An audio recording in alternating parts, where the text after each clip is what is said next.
자, 금요일 홍사훈 쇼, 홍쇼 시작하겠습니다. 김용남 전 의원, 신인규 변호사, 금요일 삼형제 조합 모셨습니다. 안녕하세요. 네, 안녕하세요. 네, 안녕하세요. 예, 금요일입니다. 깨운치 않은 금요일 오후 첫 번째 주제 이겁니다.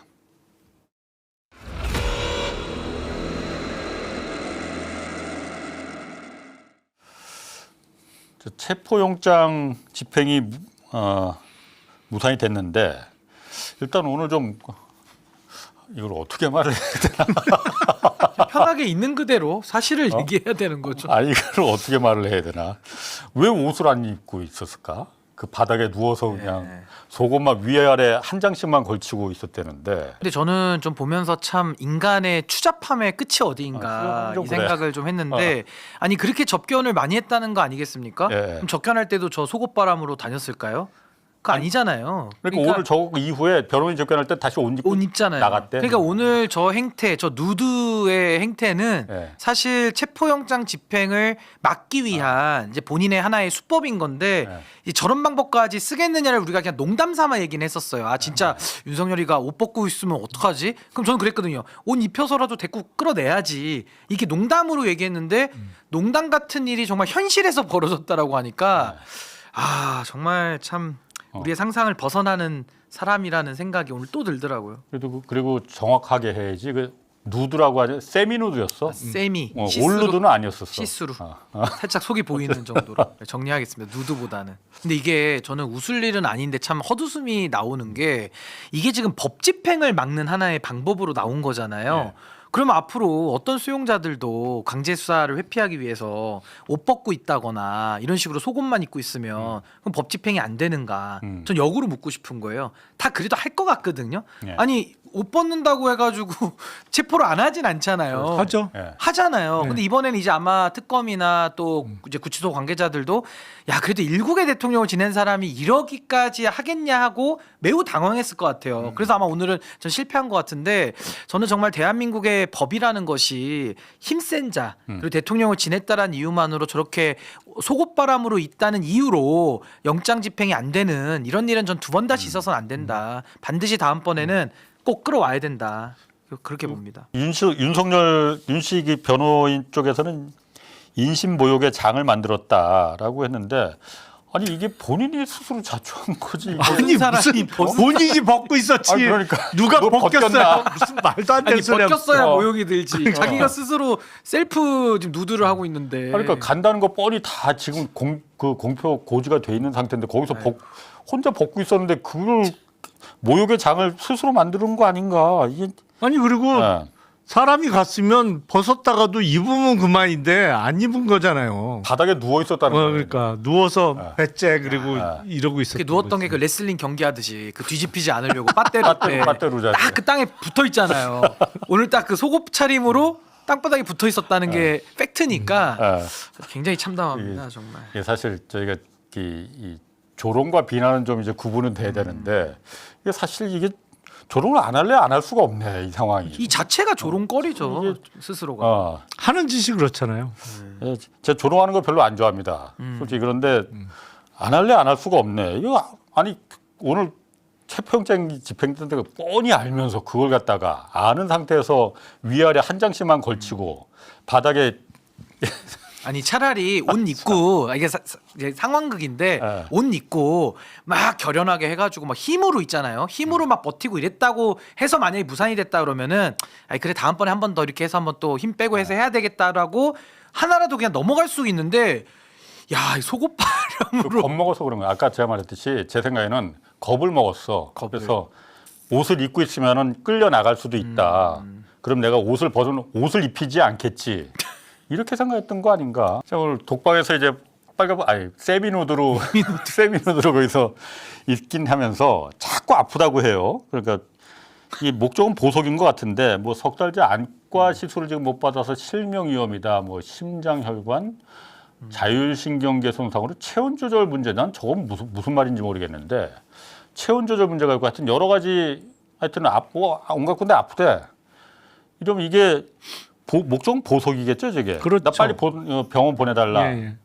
그리고 술안 저거 마시고. 그리고 저거 이제 체온 조절 문제도 좀 의아한 게 뭐예요 저게? 만약에 뭐 추위를 많이 타는 체온이다라고 하면 오늘 옷 벗고 있었던 게 설명이 안 되는 거고 그러네. 만약 더위를 많이 타는 체온 조절의 문제라고 하면은 오히려 특검 사무실 가면은 더 안정되거든요 사실은 에어컨도 있고 빵빵하니까 예, 예. 그러니까 저것도 체온 조절 문제라는 것도 뭐 어떤 쪽 그러니까 체온이 낮아져서 문제라는 건지 높아져서 문제인 건지도 모르겠지만 저걸 가지고서 지금 특검에 조사받으러 가는 걸 거부하는 것 자체가 그러니까 말이 안 맞아요. 아니, 말이 안 맞습니다. 그 구치소 의료과장은 별 문제 없다는 거예요. 그러니까 그 의사는 문제 없다 그래요. 그러니까 의사잖아요. 그러니까 어제 민주당에서 구치소를 직접 방문했잖아요. 진짜인지 아닌지 그 얘기 한번 좀 들어보시죠. 건강적인 모든 그 진술을 들어볼 때 주관적인 거나 그런 것까지 다 알 수는 없기 때문에 뭐 통증을 호소하는 경우가 있을 수는 있지만 그게 어느 정도 아픈지는 알 수는 없으나 통상 이 정도는 되겠거니라고 생각을 할 수는 있습니다. 그게 이제 의사의 경험이니까요. 근데 그런 걸로 봤을 때 지금 뭐 어떤 조사라든지 뭐 그런 거에 뭐 재판에 가고 이런 거에 있어서 큰 문제점은 없어 보이기는 합니다.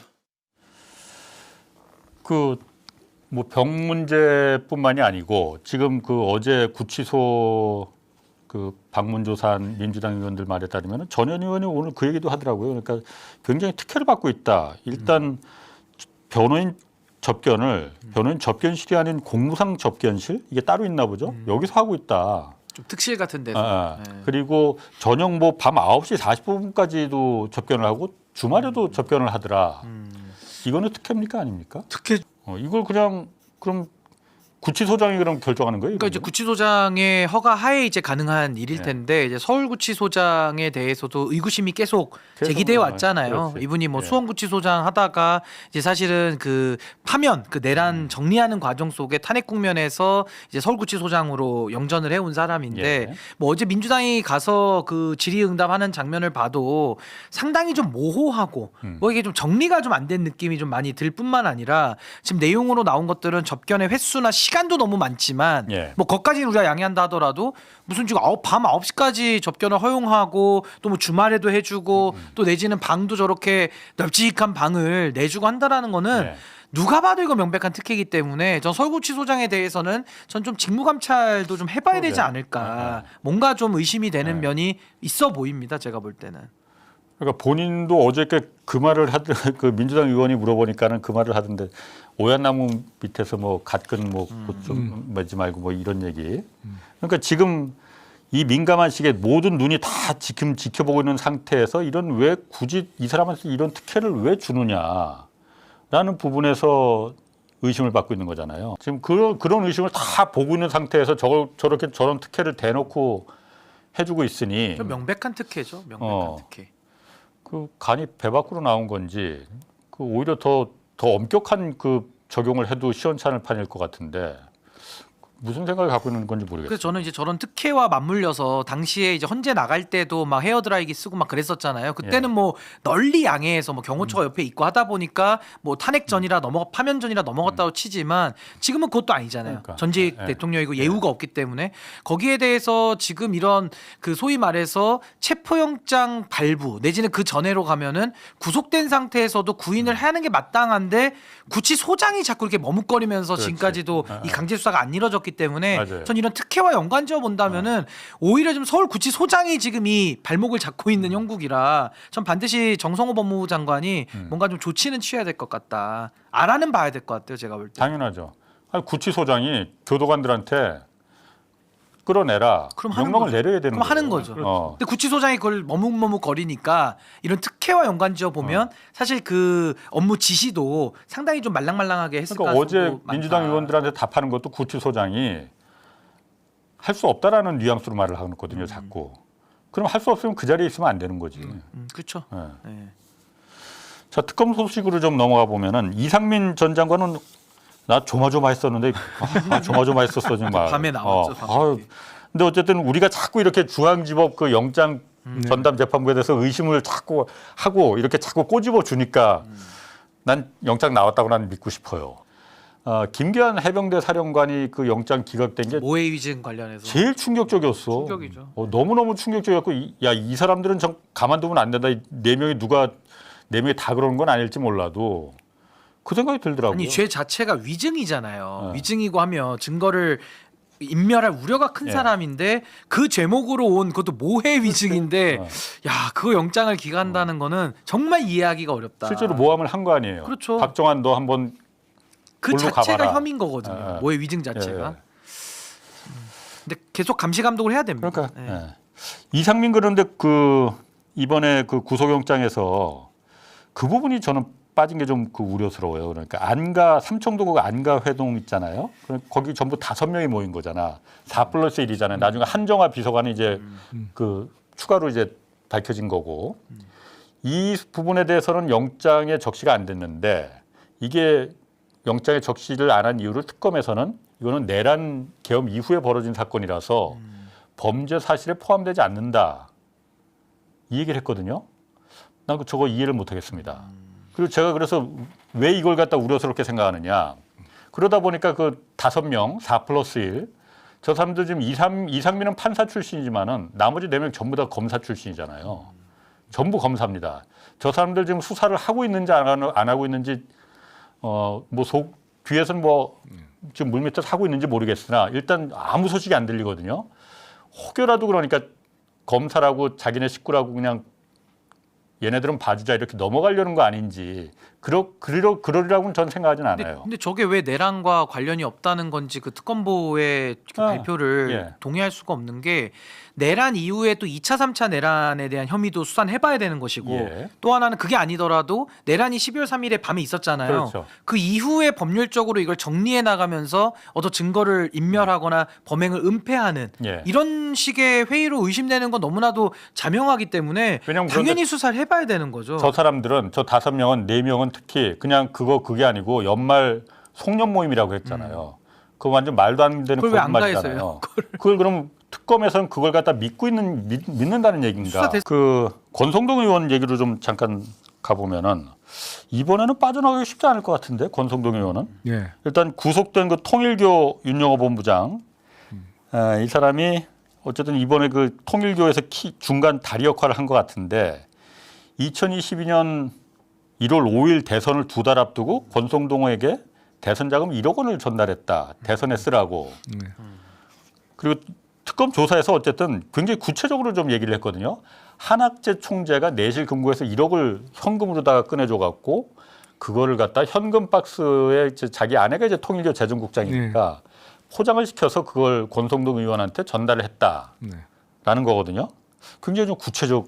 그렇죠. 그리고 제가 보기에는 그 아내가 사진도 찍어놨다는 거야. 아내가 그걸 갖다 현금법 자기 휴대폰에 찍어갖고 예. 그걸 저장한 걸 특검이 확보를 했다는 예, 거예요. 예. 그게 명백한 증거다. 그렇죠. 근데 저기 이제 혐의도 이제 정치자금법 위반은 거의 뭐 피하기는 불가능에 가깝고요. 예. 저게 이제 돈이 오고 갔기 때문에 결국 저게 이제 수사가 확대가 되면 예. 이제 뇌물로도 볼 수가 있어서 예. 이제 거기까지도 열어놓고 아마 수사가 돼야 될 것 같고 과연 금전 거래가 저 1억밖에 없었겠느냐. 예. 아마 이제 통일교와 그 지난한 여러 가지 사연들 속에서는 아마 권성동 의원을 창구의 하나로 봤던 것 같아요. 그러니까 여러 창구들 중에 하나. 예. 그러면서 이제 돈을 주면서 관리하고 서로 이제 이권들을 주고받을 가능성이 높기 때문에 이제 권성동 의원은 이 수사에 망해서 좀 빠져나가기가 이제 너무 어려워졌다. 네, 다음 차례로 저는 국민의힘에서 누가 먼저 지금 제일 구속될까 가장 궁금한데 아마 거의 일빠따로 들어갈 가능성이 매우 높아 보인다라는 생각이 듭니다. 일단 권성동 의원은 펄쩍펄쩍 뛰어 아니라고 그리고 통일교하고 뭐 전혀 관련도 없다 자신은라고 하는데 일단 저기 현금으로다가 전달된 거잖아요. 예. 현찰로. 그런 경우에 어쨌든 뭐 이게 계좌이체나 흔적이 남아 있는 건 아니고 이런 경우에도 뭐 어떤 정치자금법 위반이나 뇌물로 그게 입증이 될 수가 되죠. 있나요? 아니 원래 그럼요. 뇌물을 계좌로 주는 뇌물은 없어요. 다 현찰로 주고 남들 안 볼 때 주지. 계좌로 주면 안 받지. 계좌로 주는 뇌물은 없죠. 예, 그거 다 예. 들키게 누가 그렇게 하겠습니까? 그럼 다 현찰로 주죠. 저런 상황이나 정황이 뚜렷하면 그건 뇌물이다 이렇게 판단이 그러니까 될 수 결국 있다. 이제 진술의 신빙성이니까 여러 가지 증언들이 나오잖아요. 예. 그 증언을 가지고서도 판사가 증거로 쓸 수 있기 때문에 예. 저 부분은 지금 매우 구체적이고 예. 저기 이제 신빙성이 높고 예. 또 거기다 이제 앞으로 또 어떤 추가 증거들이 더 나올지는 우리가 열어놓고 봐야 되기 때문에 저는 상당히 지금 권성동 의원은 좀 어려운 처지가 돼버렸다. 근데 윤영호 본부장이 이제 구속이 됐잖아요. 예. 저분은 이제 입을 열어야 본인이 사는 거예요. 그렇지. 그러니까 이해관계가 이제 권성동 의원하고 깨졌죠. 예. 죄수의 딜레마처럼 예. 더 이제 소상하게 본인이 아는 진실을 얘기할 가능성은 매우 높아졌다. 전 그렇게 봅니다. 이것도 그러니까 어쨌든 끝까지 갔느냐 대선 캠프까지 윤석열 저거는 어쨌든 불법이잖아요. 신고되지 않은 그럼요. 대선 불법이잖아요. 자금이잖아요. 수사해야죠. 그럼 저거는 분명히 밝혀내기가 그렇게 어렵지 않을 것 같은데 왜냐하면 통일교에서도 회계 장부 같은 거 1억이나 되는 돈이 나갔는데 그냥 아무리 금고에서 꺼냈다고 해도 그 다 적혀 있지 않을까? 아니 그리고 싶은데. 저는 그거는 뭐 아니죠. 비자금이니까 안- 뭐 안 장부는 적어? 안 쓸 수는 비자금이니까. 있지만 저는 윤용호 씨가 이런 걸 예상 못했을까요? 물론 본인이 범행을 저지른다는 범위를 가지고 할 때 예. 물론 이제 통일교가 시켜서 하는 거지만 예. 그냥 주면은 본인이 보호를 못 받잖아요. 그러니까 저는 거기에 대해서는 안전장치로 뭐 찍어도 놓고 저런 다이어리 뭐 이런 거 그 그렇죠. 지인하고 뭐 그러니까 저런 증거를 것들을 저는 남겨놨긴 많이 했는데. 남겨놨을 걸로, 그러니까 저것만 지금 드러난 증거뿐만 아니라 예. 전 더 많이 확보를 해놨을 가능성 높고, 그리고 가장 확보하기 좋은 거는 만났을 때 예. 녹음기 같은 거 켜놓고 만날 수도 있어요. 그러니까 어떤 더 그렇지. 증거들이 나올지는 모르겠는데 저는 확실히 좀 뭘 남겨놨을 가능성 매우 높고 그렇다라고 하면은 사실 권성동 의원 입장에서 훨씬 더 불리해지는 거죠. 예, 범죄를 더 의심받으니까요. 이 그 한학자 총재 그 해외 원정 도박 그때 경찰 수사를 갖다 미리 알려준 거 있잖아요. 누가 알려줬다고 그랬잖아. 그때 윤영호가 저 얘기를 했었거든요. 그래서 자기 지인하고 이제 얘기를 하면서 수사 정보를 윤핵관이 미리 알려줘서 이것도 한학자 총재한테 보고를 했다. 그래서 결국 저수 안 됐잖아요. 제대로 안 됐죠. 네. 근데 저거를 그래서 경찰 수사했기 때문에 그때 우리 다 네. 그분인 줄 알았잖아. 아니 그러니까 윤핵관 그리고 저게 경찰. 강원도 춘천에서 춘천경찰서에서. 네, 그러니까 강원도 지역구. 춘천 뭐 경찰 그러니까 딱 한 사람이 제일 먼저 떠올랐던 것이죠. 그런데 저 얘기가 맞다면 그 옆 사람이었어요. 그 바로 옆에 있는 사람. 그러니까 저것도 지금 그 윤영호 그 본부장은 권성동 의원이라고 지금 물론 이건 JTBC 보도긴 한데 JTBC에서 윤영호가 특검에다가 그걸 권성동이었다 알려준 윤핵관이 이렇게 지목을 했다는 거거든요. 그럼 권성동 의원은 어쨌든 검사 출신인데 경찰 수도 이렇게 좀 이렇게 미리 알고 지역구도 아닌데 물론 강릉이긴 하지만은 알려주고 권성동 이번 또 한 건은 권성동 의원이라고 아직 그 지목이 되진 않았어요. 근데 그 윤영호 전 본부장이 윤석열이 2022년 3월 9일 날 당선이 됐잖아요. 그때 직후에 독대를 했다고 말했단 말이야, 자기가. 윤영호가 통일교에서. 먼저 그때 그 말한 거 한번 직접 한번 좀 다시 들어보시죠. 제가 3월 22일 날 대통령을 뵀습니다. 1시간 독대를 했습니다. 많은 얘기가 있었습니다. 한반도 서밋과 그리고 이 나라가 가야 될 방향을 얘기했습니다. 그리고 암묵적 동의를 구한 게 있습니다. 당선인 신분일 때 1시간이나 독대를 했다는데 이거 주선자가 건진법사가 아니라는 거예요. 특검에다 그렇게 말을 했다는 거야. 제3자였다. 딱 떠오르는데 막 자꾸 우리가 몰아가는 게 아니고 그러니까 이거 열어놓고 봐야 되겠죠. 예. 뭐 권성동일지 이철규일지 뭐 누굴지는 모르겠는데 어쨌든 건진법사가 아닌 거는 지금 일단 진술을 했으니까. 그래서 사실은 통일교가 대선 과정에서도 또 지금 돈도 오고 갔지만 사실은 뭐 경선까지 깊이 개입했나 이건 좀 더 알아봐야 될 것 같고요. 분명한 거는 신천지 얘기는 나왔잖아요. 그러니까 종교 단체들이 그럼 과연 신천지만 동원했겠느냐? 권성동 의원이 한 방송 나와가지고 경선 때 그런 얘기도 했어요. 뭐 19만 표, 뭐 10만 표, 이게 덩어리 표가 막 들어오고 있다는 식의 본인이 얘기도 했는데 뭐 통일교도 충분히 의심해 볼 만하죠. 그러니까 결국에는 이 정치인들이 어떤 인사와 관련된 그런 거래도 주고 받았겠지만 더 심각한 건 민주주의를 파괴하는, 그러니까 정당의 경선에 종교 단체를 개입시켜 가지고 또 거기에 대해서 서로 이 주고받는 관계를 만들었을 가능성이 있어가지고 뭔가 기여가 있었으니까 그 인수위 그 바쁜 시기에 1시간을 독대해주는 자리를 만들어준 거 아닙니까? 그럼 윤석열도 이건 알고 있다라고 봐야 될 것 같거든요. 그러니까 이런 식의 1시간의 독대를 통해 가지고 뭐 그때 캄보디아 얘기를 했을 수도 있고 뭐 어떤 뭐 방송 관련된 얘기를 했을 수도 있고 뭔가 암묵적 동의를 구했다고. 그러니까 뭔가 이제 방향성을 좀 이렇게 서로 주고받았던 거 아닌가 이런 의심은 충분히 해볼 것 같습니다. 명태균도 지금 명태균은 사실 그런데 어젠가 그제 하여튼 뭐 그 특검에 이제 출석하면서 뭐 기자회견을 앞에서 좀 한마디 하고 그랬잖아요. 좀 그렇더라고. 강혜경 씨 그러니까 사적인 얘기를 그렇죠. 그걸 뭐, 그 본인의 악감정을 그냥 풀어낸 거예요. 예. 그래서 그건 별로 신경 쓸 필요 없을 것 같고. 나 이거 이 사람은 정말 인성의 문제인 것 같아. 자기가 무슨 민주운동하다 지금 잡혀 들어온 거로 착각을 하고 있는 것 같다는 생각. 명태균 씨 같은 사람은 확실히 예. 대중의 관심을 먹고 자라는 부류 같아요. 그러니까 본인이 항상 예. 그 스팟라이트를 받아야 돼. 예. 그래서 마이크도 자기한테 막 이렇게 예.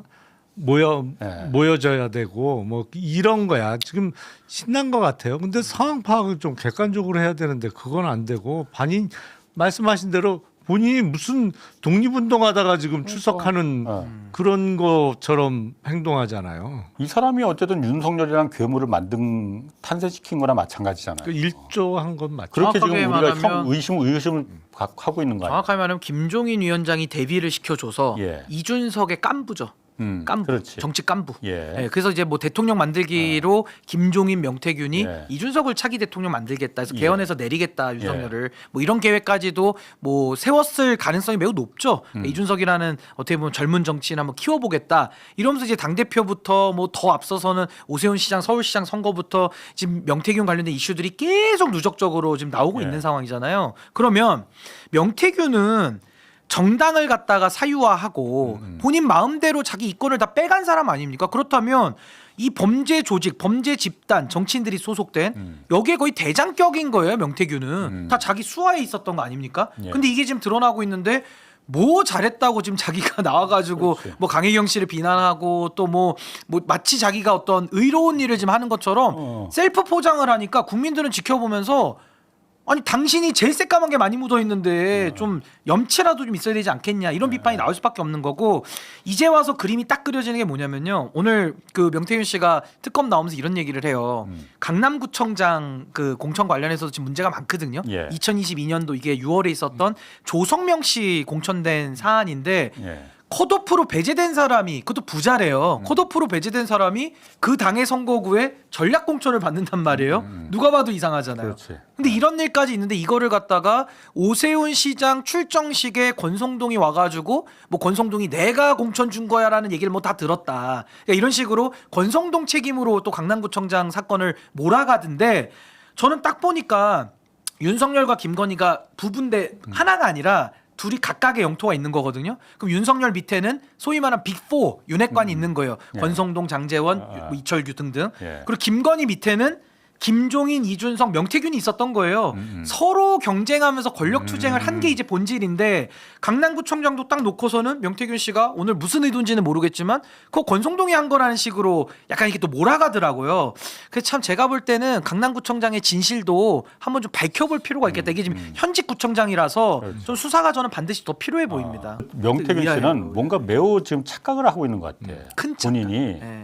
저게 의도된 그야말로 그 제스처인지 아니면은 정말 자기가 인지 부조화 상태에서 그렇게 내가 지금 뭔가 나라를 위해서 큰 일을 한 사람이야. 이렇게 지금 착각을 하고 있는 건지 정신 빨리 차려야 될 것 같아요. 그리고 몇몇 국민들은 그렇게 또 생각하는 사람도 있긴 있어요. 나 그게 참 진짜 아이러니인 것 같아.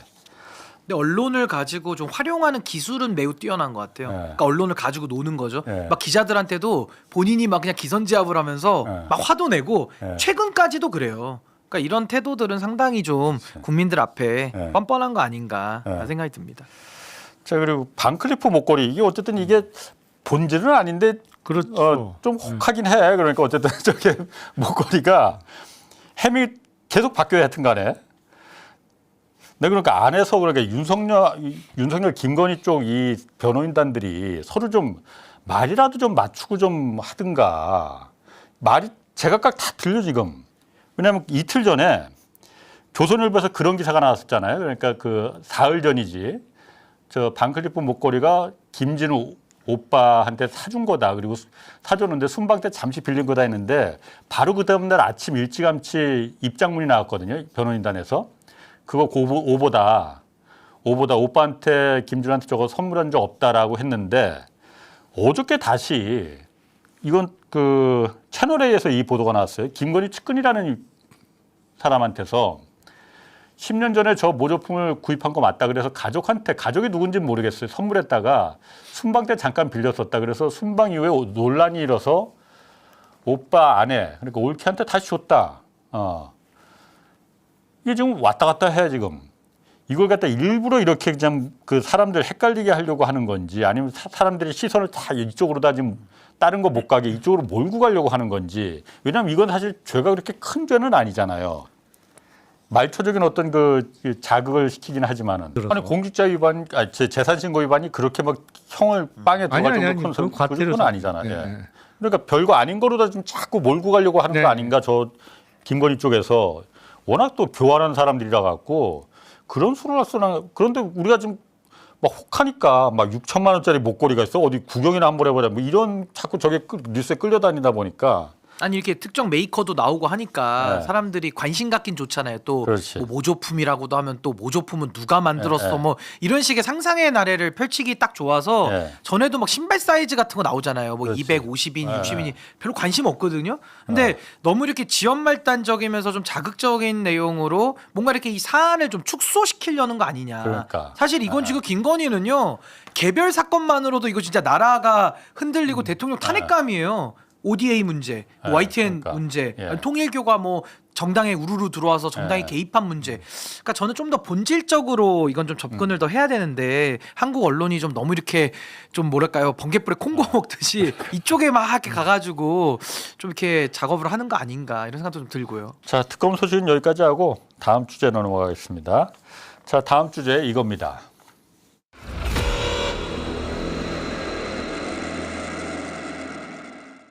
혹시 윤석열 대통령에 대해서 뭐 지금 뭐 당 전당대회 기간이든 이후든 간에 면회를 혹시 갈 생각 있으신지?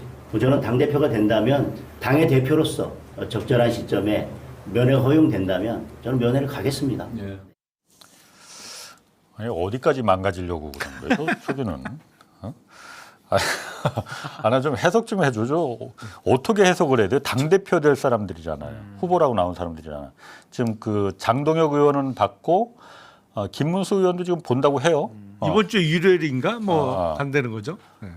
참 저걸 어떻게 그거는 해석하면 어. 그거죠. 지금 장동혁 의원 입장에서 이제 후보 등록도 했으니까 네. 저는 표가 지금 무지 필요해요라는 뜻이죠. 예. 면회를 가겠다는 것은 결국에는 지금 윤 어게인표 예. 당 내에 있는 그러니까 예. 반한동훈 표죠. 거기를 지금 본인이 먹어야겠다는 생각이 강하다 보니까 뭐 민심 이런 거는 전혀 지금 마음속에 일도 없는 거고 그냥 자기 표 장사하기 위한 저런 발언들을 쏟아내는 건데 그러면 그럴수록 이제 국민의힘은 더 많은 비판과 더 많은 이제 국민들의 손절을 예. 겪을 수밖에 없는 이제 예. 그런 운명이 되는 거 아닌가 싶습니다. 아니 근데 여론조사 기관은 정확하게 제가 기억이 안 나는데 저 당대표 후보가 5명이 나왔잖아요. 예. 근데 국민의힘 지지층을 대상으로 여론조사를 하니까 안철수 의원이 5등 했더라고.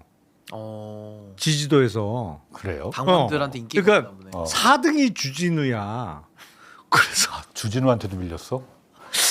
그럴 수가 있나? 난 도대체 여론조사 결과를 보고도 굴욕인데. 아니, 그러니까요. 근데 굴욕이 아니라 너무 정상이라 그래요. 저당은 비정상일수록 1등이 순위가 높아요. 5등이면 좋아해야 돼 사실은. 떨어지겠지만 물론. 근데 그 여론조사대로라면 한 명은 탈락하잖아요. 컷오프 당하잖아요. 5대 5. 그러면 안철수 의원이 만약에 정말 주진우 의원한테도 밀려서 컷오프 당하고 넷이 하는데 지금 여론조사 순위라면 결선에 김문수, 장동혁이 올라가는 구도란 말이에요. 예. 난리 나는 거지. 그러니까 친윤과 덧친윤의 대결이 되는 거잖아요. 이제 그 김앤장이잖아요. 김앤장. 김문수 대 김앤장. 장동혁. 김앤장. 결선은 예. 김앤장. 누가 이겨도 어차피 망조가 된 거죠. 근데 장동혁 의원은 한때 친한동훈계였잖아요. 수석 최고를 했어요, 그러니까 그때 수석 최고. 그때 최고위원 중에서 한동훈계여갖고. 제일 잘 나갔죠 그때. 근데 어쩌다가 왜 저렇게 된 거예요? 그러니까 뭐 명분상으로는 탄핵에 대한 이견 때문에 갈라섰다고는 하는데 예. 결국에는 한동훈 쪽에서는 또 장동혁 의원 배신자로 보거든요. 예. 또 근데 전체에서는 또 한동훈 의원을 배신자로 보니까 배신 더하기 배신은 또 플러스가 되는 거예요. 아, 그렇게 되는 거야? 도망은 귀순용사예요. 장동혁 의원은 한동훈을 치고 또 왔다 이거거든요. 거기다가 김문수 후보랑 비했을 때는 예. 좀 젊잖아요. 예, 예. 젊고 김문수 후보는 말 들어보면 맨날 표현도 두루뭉술하고 뭐 그렇지. 여러 가지입니다. 이런데 뭔 말하는지를 본인이 몰라요. 예. 근데 장동혁 의원은 그래도 뭐 이렇게 말 듣다 보면은 대화 정도는 되니까 당원들이 주어와 수로가 예, 그 명확하다. 주술 일치는 맞으니까 그래서 그나마 지금 조금 띄우는 것 같은데 아마 결선 가도 예. 전 김문수 후보가 된다고 봐요. 이 구간이 명관이고 김문수를 이기긴 어려울 것 같습니다. 예. 제가 볼 때는. 근데 어쨌든 제일 처음 컷오프가 저분이 되면은 야, 그러면 정말 구려. 국힘은 일말의 회생 가능성도 없는 그럼 거예요. 저는 더더욱 그거 지지합니다. 안철수 후보가 5등으로 장렬하게 떨어져가지고 본인이 가장 그나마 정상이다라는 예. 평가를 받으면 정말 재밌을 것 같아요. 그러니까 저 최고위원 선거도 지금 보니까 재밌더라고요. 오늘 아유, 거긴 더 난리예요.